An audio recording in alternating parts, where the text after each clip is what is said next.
Salut tout le monde et bienvenue à notre deep dive d'aujourd'hui. Bonjour à tous. On va explorer un sujet qui a le vent en poupe ces derniers temps, le jeûne, Hmm. et plus particulièrement ses effets sur le métabolisme et la santé mentale. Oui, Vous avez sûrement entendu parler du jeûne pour la perte de poids oui, absolument. ou même pour le traitement de maladies comme le diabète de type 2. Mais Ouais. saviez-vous que ces effets vont bien au-delà de ça? Tout à fait, on découvre de plus en plus de choses fascinantes sur le jeûne, Ah oui? notamment grâce à des études scientifiques comme celles qu'on va décortiquer ensemble aujourd'hui. D'accord. The effect of fasting on human metabolism and psychological health. Ok, intéressant. Préparez-vous car on va plonger au cœur de nos cellules. Oui, Pour comprendre comment le jeûne impacte le métabolisme des lipides, du glucose et même des protéines.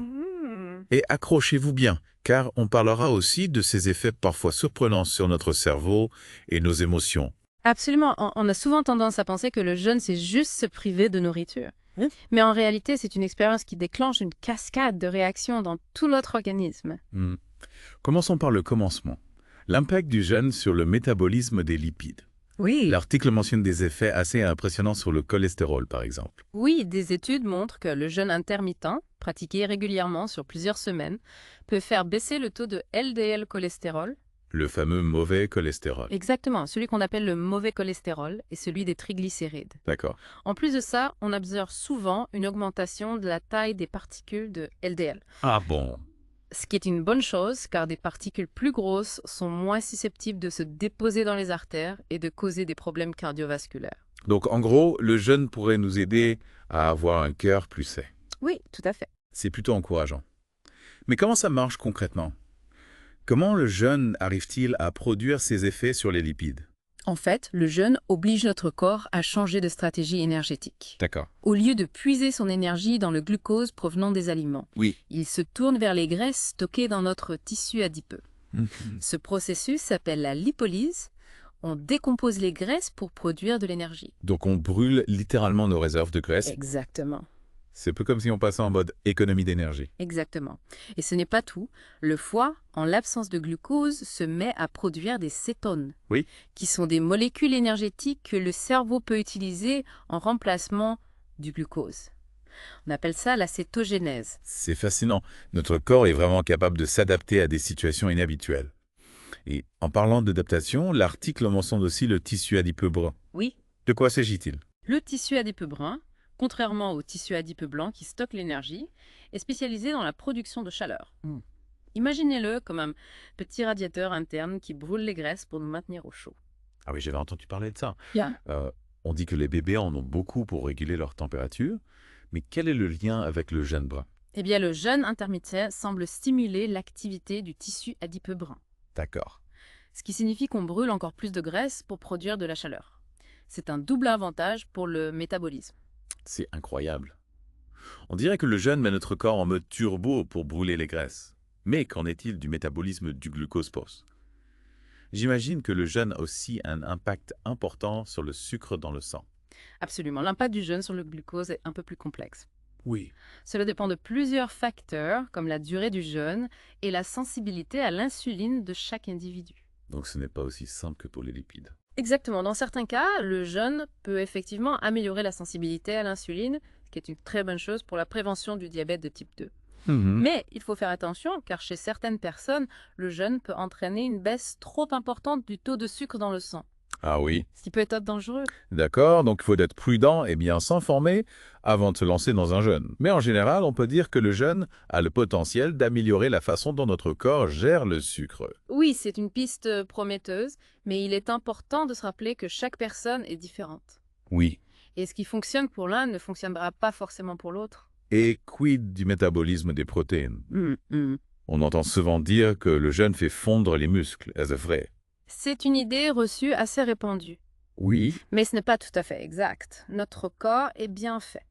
Il ne va pas se mettre à dégrader ses muscles à la première occasion.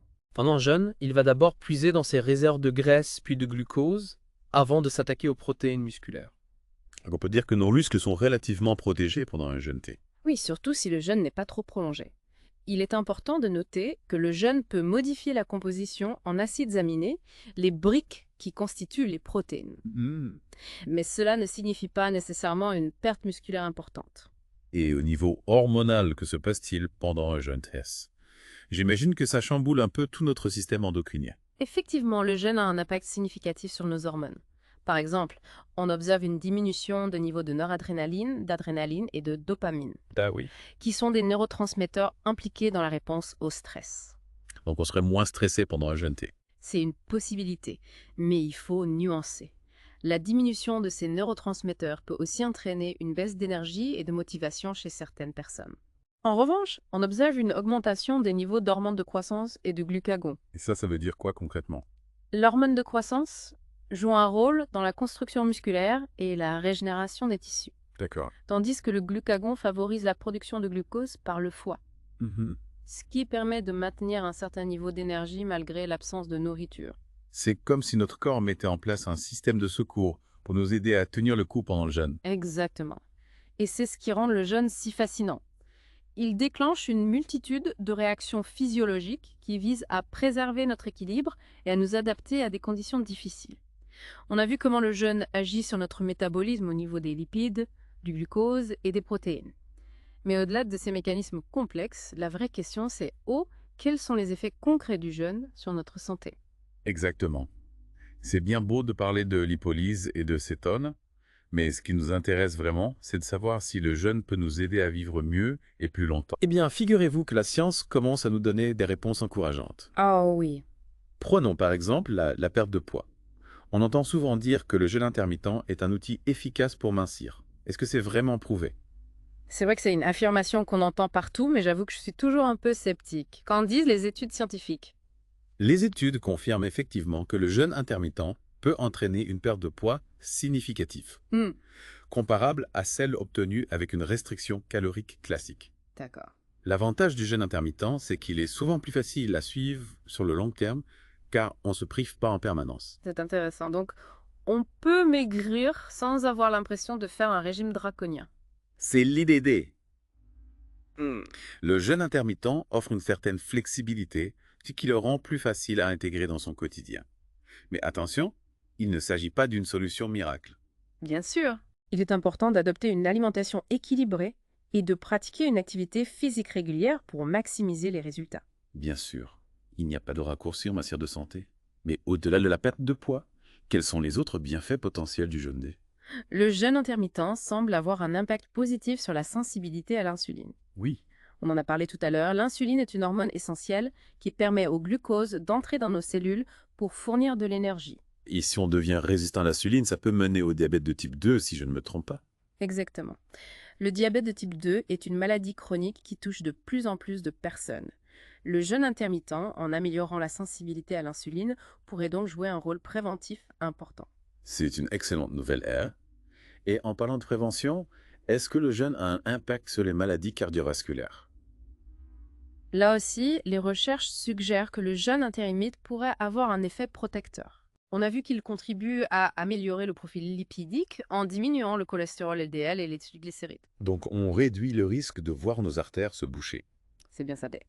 En plus de son effet sur les lipides, le jeûne intermittent pourrait également réduire la pression artérielle et améliorer la fonction endothéliale, c'est-à-dire la capacité des vaisseaux sanguins à se dilater et se contracter correctement. C'est vraiment impressionnant. On dirait que le jeûne est un véritable allié pour notre cœur. Mais on a aussi parlé de l'impact du jeûne sur la santé mentale. Et là, les choses semblent un peu plus complexes. Oui, on l'a vu, les études ne sont pas unanimes sur ce point. D'accord. Certaines montrent une augmentation des émotions négatives pendant le jeûne, tandis que d'autres suggèrent une amélioration de l'humeur. Il semble que plusieurs facteurs entrent en jeu, comme les croyances religieuses, l'état mental initial, la durée du jeûne, etc. C'est un peu difficile de s'y retrouver, Mané. Mais au-delà de l'humeur, est-ce que le jeûne a un impact sur nos capacités cognitives, notre mémoire, notre concentration? Là encore, les recherches sont prometteuses. Oui. Certaines études ont montré que le jeûne intermittent pourrait améliorer la mémoire et les fonctions exécutives. C'était la capacité de planification, d'organisation et de prise de décision. C'est plutôt surprenant.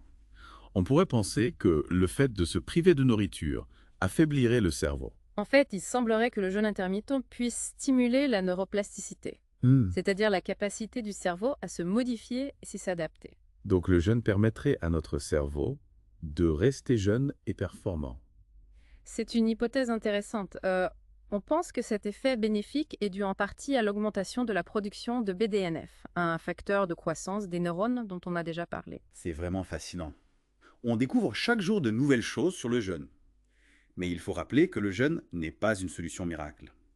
Il est important de le pratiquer de manière encadrée et adaptée à ses besoins individuels. Tout à fait. Il est essentiel de consulter un professionnel de santé avant de se lancer dans un jeûne, surtout si on a des problèmes de santé préexistants. Par exemple, les femmes enceintes, les personnes souffrant de troubles du comportement alimentaire ou de certaines maladies chroniques ne doivent pas pratiquer le jeûne sans avis médical. C'est un point important à souligner. Le jeûne peut être un outil puissant pour améliorer sa santé, mais il faut l'aborder avec prudence et discernement. Absolument. Et il est important de rappeler que le jeûne n'est pas adapté à tout le monde. D'ailleurs, l'article mentionne qu'il reste encore beaucoup de questions sans réponse concernant le jeûne intermittent. On ne sait pas encore tout sur ses mécanismes d'action et ses effets à long terme. Effectivement, on a besoin de plus d'études à grande échelle et à long terme pour mieux comprendre l'impact du jeûne sur la santé humaine. Par exemple, on ne sait pas encore avec certitude quelle est la durée optimale de jeûne, ni la fréquence idéale pour obtenir des résultats optimaux. Donc la recherche a encore du pain sur la planche. Mais on a déjà une bonne base de connaissances pour commencer à explorer le jeûne intermittent de manière responsable et éclairée. Tout à fait. Et n'oublions pas que l'alimentation n'est qu'un des nombreux facteurs qui influencent notre santé. L'activité physique, le sommeil, la gestion du stress, tous ces éléments jouent un rôle crucial dans notre bien-être global. C'est un excellent rappel. Le jeûne peut être une pièce du puzzle, mais ce n'est pas la seule ni forcément la plus importante. Exactement. Il s'agit de trouver un équilibre qui nous permette de vivre pleinement et en harmonie avec notre corps. Avant de passer à la suite, j'aimerais revenir sur un point qui m'a particulièrement interpellé dans l'article. L'idée que le jeûne pourrait activer des mécanismes de résistance au stress cellulaire. Qu'en pensez-vous? C'est un concept fascinant.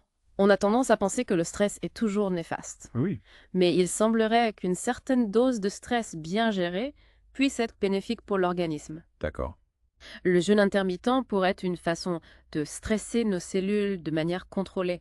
Ce qui les inciterait à activer des mécanismes de défense et de réparation. C'est comme si on faisait faire de la musculation à nos cellules en les privant de nourriture de temps en temps. C'est une bonne image. Et cela pourrait expliquer certains des bienfaits du jeûne sur la santé, comme la prévention des maladies chroniques et le ralentissement du vieillissement. C'est une perspective encourageante. Mais il faut rester prudent et attendre que les recherches confirment ces observations. On ne veut pas donner de faux espoirs. Bien sûr. Il est important de garder un esprit critique et de se baser sur des données scientifiques solides. Bon, on a déjà couvert beaucoup de terrain aujourd'hui. On a vu comment le jeûne agit sur notre métabolisme, sur notre poids, sur notre cœur et même sur notre cerveau. Oui, on commence à avoir une vision assez complète de l'impact du jeûne sur notre organisme. Mais il nous reste encore un point important à aborder. Le lien entre le jeûne et nos émotions. Comment le fait de se priver de nourriture peut-il influencer notre humeur, notre capacité à gérer nos émotions? On en parle dans la 3e partie de notre deep dive. On a beaucoup parlé des effets physiques du jeûne, mais comme vous l'avez dit, il y a aussi un aspect psychologique important à prendre en compte. Tout à fait. L'article qu'on explore aujourd'hui met en lumière le lien étroit entre la glycémie et le contrôle émotionnel. Oui, on a effleuré ce sujet dans la première partie. On a vu que le glucose est le carburant principal du cerveau. Oui. Et que lorsqu'on en manque, ça peut affecter nos capacités cognitives, mais aussi notre humeur et notre capacité à gérer nos émotions. Exactement. Imaginez votre cerveau comme une voiture. Oui. Si le réservoir d'essence est vide, la voiture ne peut pas rouler. Ouais. De la même manière, si le cerveau manque de glucose, il ne peut pas fonctionner correctement. Et cela se traduit par une baisse d'énergie, de concentration et même de morale. C'est une image parlante. Et l'article mentionne que les personnes ayant une mauvaise tolérance au glucose, comme les patients diabétiques, sont plus susceptibles de souffrir de troubles de l'humeur, comme la dépression ou l'anxiété. Tout à fait, cela montre bien que l'équilibre du glucose dans le sang joue un rôle crucial dans notre bien-être émotionnel. Mais comment le jeûne s'inscrit-il dans ce tableau? Comment le fait de se priver de nourriture peut-il influencer positivement notre humeur? C'est là que ça devient intéressant. Oui. L'article explore plusieurs pistes pour expliquer l'amélioration potentielle induite par le jeûne. On a déjà parlé de FOXA, ce capteur métabolique neuronal situé dans l'hypothalamus. Oui. Est-ce que ce fameux FOXA2 jouerait un rôle dans la régulation de nos émotions pendant le jeûne? C'est une hypothèse plausible. FOXA2 est capable de détecter la baisse de leptine, l'hormone de la satiété, et de déclencher des mécanismes d'adaptation pour faire face à la privation de nourriture. On pense que ces mécanismes pourraient avoir un impact positif sur l'humeur en stimulant les circuits neuronaux impliqués dans la récompense et la motivation. C'est un peu paradoxal, hein, ouais. On se prive de nourriture, et au lieu de se sentir faible et déprimé, on ressent une sorte d'euphorie. C'est vrai, mais c'est une réaction physiologique tout à fait logique. Ah. Le corps, lorsqu'il est confronté à un défi, met en place des stratégies pour nous aider à le surmonter. D'accord. Dans le cas du jeûne, cette stratégie implique la libération de certaines hormones et neurotransmetteurs qui boostent notre énergie et notre motivation. Donc on est programmé pour survivre même dans des conditions difficiles. Tout à fait. Et parmi ces hormones et neurotransmetteurs, on retrouve la noradrénaline, l'adrénaline et la dopamine, si j'ai bien compris. Exactement. Ces neurotransmetteurs sont souvent associés au stress, mais ils jouent aussi un rôle important dans la vigilance, la concentration et la motivation. Leur augmentation pendant le jeûne pourrait contribuer à l'amélioration de l'humeur et des performances cognitives. On a aussi parlé du BDNF, ce facteur de croissance des neurones, qui semble être stimulé par le jeûne. Ouais. Est-ce qu'on peut dire que le jeûne est une sorte d'engrais pour notre cerveau? C'est une image un peu simpliste, mais elle permet de comprendre l'idée générale. D'accord. Le BDNF est essentiel pour la santé et le bon fonctionnement du cerveau. Hmm. Et le jeûne semble favoriser sa production. Oui. Cela pourrait expliquer pourquoi certaines personnes ressentent une plus grande clarté mentale et une meilleure concentration pendant un jeûne. Et n'oublions pas les opioïdes endogènes, ces molécules produites naturellement par le corps qui ont des effets similaires à la morphine. Est-ce qu'on peut dire que le jeûne nous rend accros à notre propre morphine? Attention, il ne faut pas tomber dans la caricature. Les opioïdes endogènes jouent un rôle important dans la régulation de la douleur et du plaisir. D'accord. Leur augmentation pendant le jeûne pourrait contribuer à atténuer la sensation de faim et à créer une sensation de bien-être. Mais on est loin d'une addiction à la morphine. C'est rassurant. Ah. Mais c'est incroyable de voir comment le corps met en place tout un arsenal de stratégies pour nous aider à traverser une période de jeûne. Oui, On dirait un véritable chef d'orchestre qui coordonne tous ces mécanismes complexes. c'est une belle image. Le corps humain est une machine extraordinaire capable de s'adapter à une multitude de situations. Et le jeûne est une des nombreuses façons de stimuler ses capacités d'adaptation et de le rendre plus résilient. Et l'article conclut en disant que le jeûne pourrait activer des mécanismes de résistance au stress cellulaire protecteur, Oui, contrairement à une alimentation excessive qui pourrait être associée à une activation neuroendocrine chronique délétère pour le cerveau. oui, c'est un point important. On a souvent tendance à diaboliser le stress. Mais il faut se rappeler que le stress est un mécanisme de survie essentiel. Le problème, c'est le stress chronique, celui qui nous submerge et nous épuise. Le jeûne, en soumettant notre corps à un stress contrôlé et intermittent, pourrait l'aider à mieux gérer le stress au quotidien. Donc le jeûne serait une sorte d'entraînement pour nos cellules qui les rendrait plus résistantes aux agressions extérieures. C'est une hypothèse intéressante qui mérite d'être approfondie, mais on peut déjà dire que le jeûne bien pratiqué semble avoir un impact positif sur la santé physique et mentale. Bon, on arrive au terme de notre deep dive sur le jeûne. On a exploré ses effets sur le métabolisme, la perte de poids, la santé cardiovasculaire, les fonctions cognitives et même les émotions. Tout à fait. J'espère que cette plongée au cœur du jeûne vous aura éclairé et vous aura donné envie d'en savoir plus. Moi aussi, j'ai trouvé cette exploration passionnante. Le jeûne est une pratique ancestrale qui suscite un regain d'intérêt ces dernières années. Oui. Et la science commence à nous révéler ses multiples facettes et ses potentiels bienfaits. Il est important de rappeler que le jeûne n'est pas une solution miracle et qu'il est essentiel de le pratiquer de manière responsable et éclairée en consultant un professionnel de santé si besoin. Tout à fait. Le jeûne peut être un outil puissant pour améliorer sa santé, mais il n'est pas adapté à tout le monde. Merci pour toutes ces informations précieuses. Merci à vous. On espère que ce deep dive vous a donné envie d'en savoir plus sur le jeûne et ses implications pour votre bien-être. Absolument. À bientôt pour une nouvelle exploration. À bientôt. Et n'oubliez pas, la santé est un voyage, pas une destination. Prenez soin de vous.